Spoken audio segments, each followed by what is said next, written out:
Welcome back to the Mark Moses Show right here on the brand new Sports Radio 1560 The Fan. And joining me right now here to preview the NBA Finals and to go over all the latest NBA news, good friend of mine, Chris Pirtle from Vero Beach. He's the ultimate NBA insider. Chris, how you doing today, man? Tremendous, Mark. Beautiful sunny day in Vero Beach, Florida. I couldn't be happier. Yeah, you're absolutely right. And, we were joking about this off air. The Western and Eastern Conference Finals were kind of duds. One was swept. One was won in 5 games. Were you disappointed that we didn't get better fights when you look at the Final Four? Definitely. I was thinking about that, Mark. I can't remember the last time both the Eastern and Western Conference Finals wrapped up so quickly. One obviously went 4 games. The other went 5. So, yeah, I was totally disappointed in that. We would have actually had some basketball this past few days had that not been the case. So I wasn't too happy to see that, but looking forward to these finals getting started on Thursday night. Yeah, you're absolutely right. Okay, it's your Golden State Warriors versus LeBron. I'm just going to put it that way. We'll start with your Warriors. 67 wins.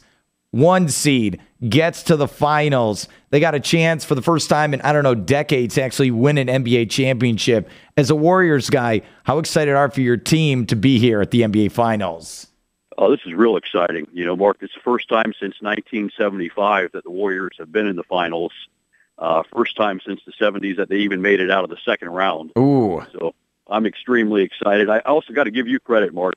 Last year on the Mark Moses Show, your show talked about the Golden State Warriors more than any other sports show in the state of Florida. So I got to give you credit for being one step ahead of the curve. Let me tell you something. Probably in the whole country outside of California, we were talking Warriors before anyone else. Just don't say Florida, man. Yeah, that's true. Yeah, it's true. Explain to me the Warriors, because it can't just be Curry and Thompson, right, when you look at the team. No, certainly can't be. They've had Curry and Thompson on that team for the past 3 or 4 years together. What Steve Kerr has come in and done is nothing short of incredible. He changed 40% of the starting lineup this season. He put Andre Iguodala and David Lee, 2 guys that were just in the All-Star game 2 and 3 years ago. He moved those guys to the bench, and he got them to buy into his system. He brought Harrison Barnes and Draymond Green into the starting lineup. And if you look at what this team does defensively, Mark, it's their defense that has got them to the finals. Everybody sees these miraculous 3-pointers by Steph Curry and the great shooting by Klay Thompson. And, yeah, you definitely need that to get here as well.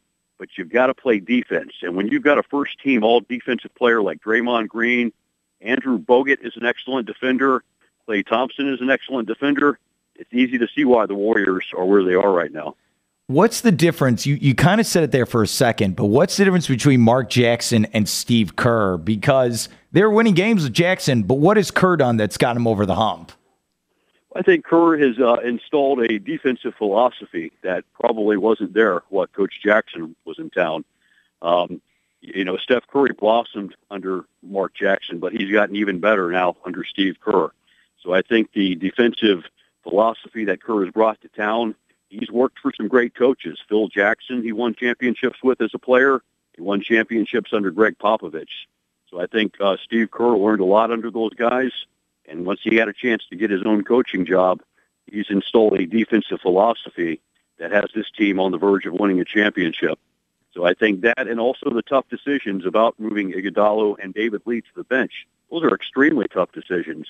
Most coaches aren't going to make those decisions. And you got to give Steve Kerr big credit for coming in there, making the tough decisions, maybe not the popular decisions at the time, but gosh, look where they are now. You're absolutely right. We're here with Chris Pirtle, the ultimate NBA insider. You know what's interesting is because when you look at the Warriors and you go with Steve Kerr, it's a jump shooting guy with his whole career. It's interesting you say defense because when you have like a casual fan, they'll go, oh, well, he must have just done more offense. Fantastic answer right there, man, when you look at the Warriors and what they've done. Yeah, they're number 1 in the league in opponents' in opponent's field goal percentage. Mm-hmm. So the lockdown defense, I was looking at a stat yesterday. When they won the championship in 1975, they averaged 108 points a game. They gave up 105 points a game. Here in 2015, they averaged 110 points a game and only yielded 99 points a game. So I look at these defensive statistics and I say, this is why this team is where they are right now. How amazed are you at what Steph Curry's become from a guy who's at Davidson and then now he's the MVP? It's an amazing journey, right? Oh, it sure is too, Mark. And if you look at I believe it was his second season, he suffered a season-ending injury, and the injury label started to get put on this guy. That is this guy going to be able to stay healthy for an 82-game season? Well, over the past 3 seasons, he certainly answered that question. But it's truly amazing when you see the progress of a guy that went to Davidson. Big-time colleges didn't even want anything to do with this guy. North Carolina, Duke, they didn't want anything to do with this guy. And gosh, look at where he is now. You're absolutely right. And look, the dad was an NBA player. It's an incredible story. We're here with Chris Pirtle, Ultimate NBA Insider. All right, let's go to LeBron. I know it gets talked to death, but you're up next, man. How amazed are you at what LeBron has done in the playoffs when his other 2 guns really didn't help him out?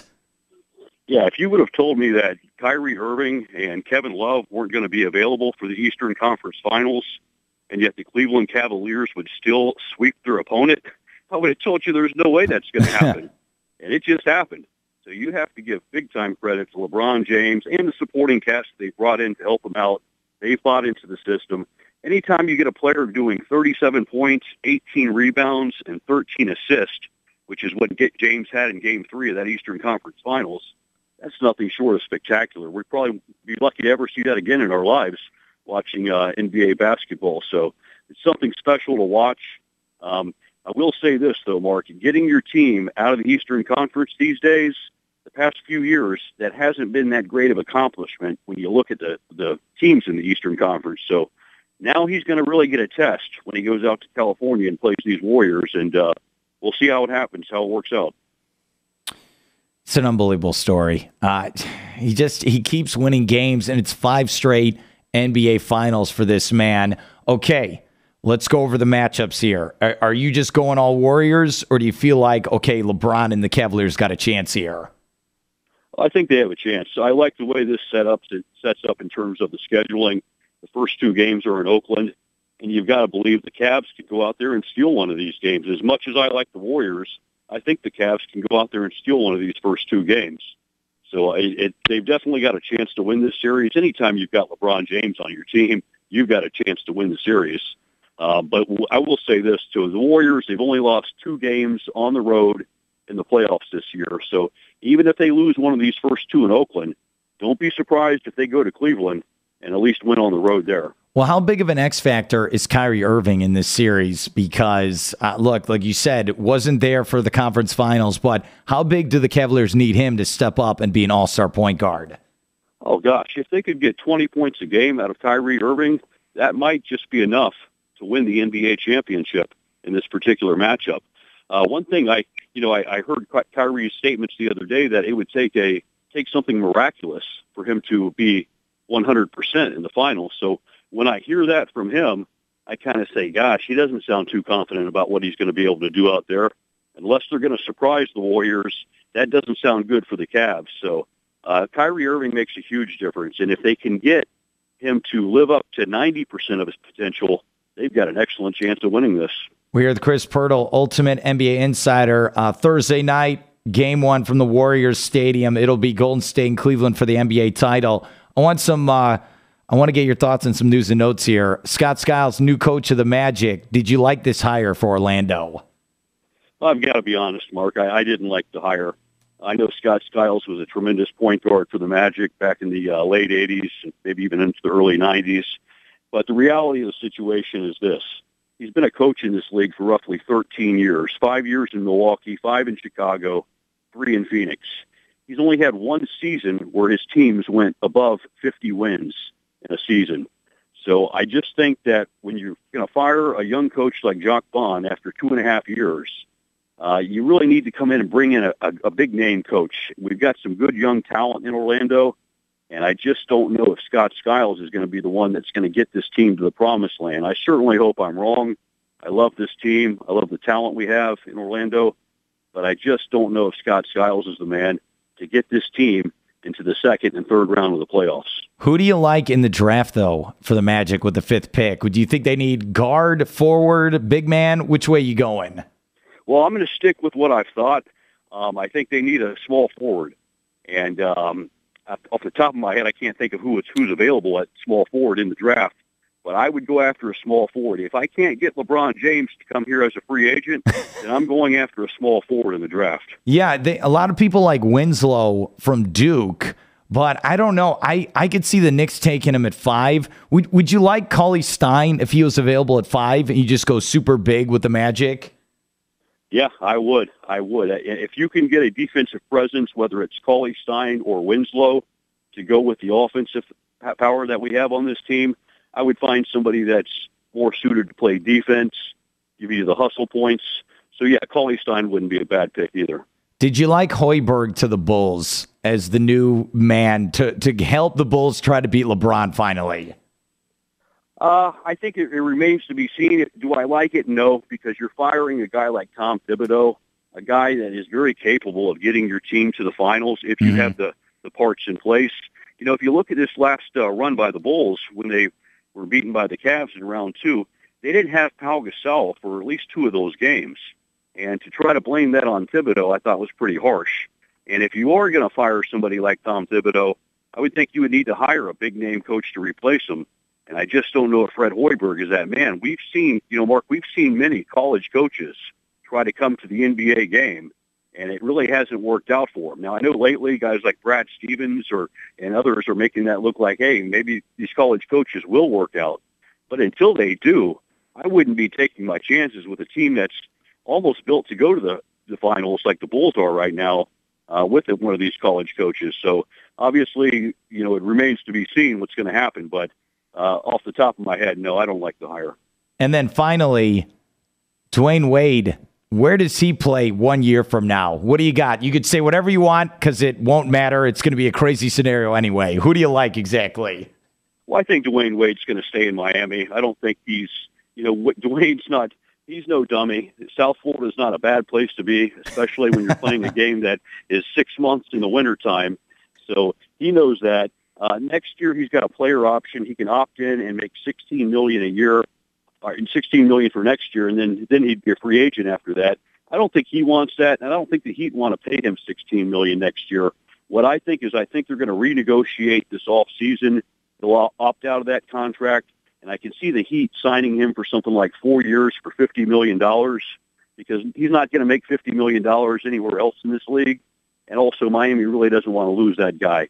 He's been a big part of that team since 2005, and I think they will reward him for his loyalty and for what he's done for them over the past 10 and 11 years. And so I say look for Dwayne Wade to stay in South Florida. Look for him to re-sign a contract around 4 years for $50 million this offseason. Or we can take that money if you want. If Wade doesn't want it, you and me, we can split it, all right? $8 million apiece. Is that cool, Chris? Yeah, that'll be fine. I could have a good time on South Beach with $8 million. That's no problem at all. You're buying the boat, and then I'll visit you, okay? That's how it's going to work. Oh, man. That's a plan, Mark. We're here with Chris Pirtle, Ultimate NBA Insider. All right, real quick, what's your pick for the finals? I've got the Warriors in 7. 2 out of the last 3 NBA finals have ended in 5 games, Mark. And I don't want to see that. I want as much basketball as we can get. So I want 7 games. And, of course, I want to see the Warriors hoisting that trophy. All right. His name's Chris Pirtle, Ultimate NBA Insider. Enjoy the series, man. I hope I can get you on again, all right? You got it, Mark. Have a good one.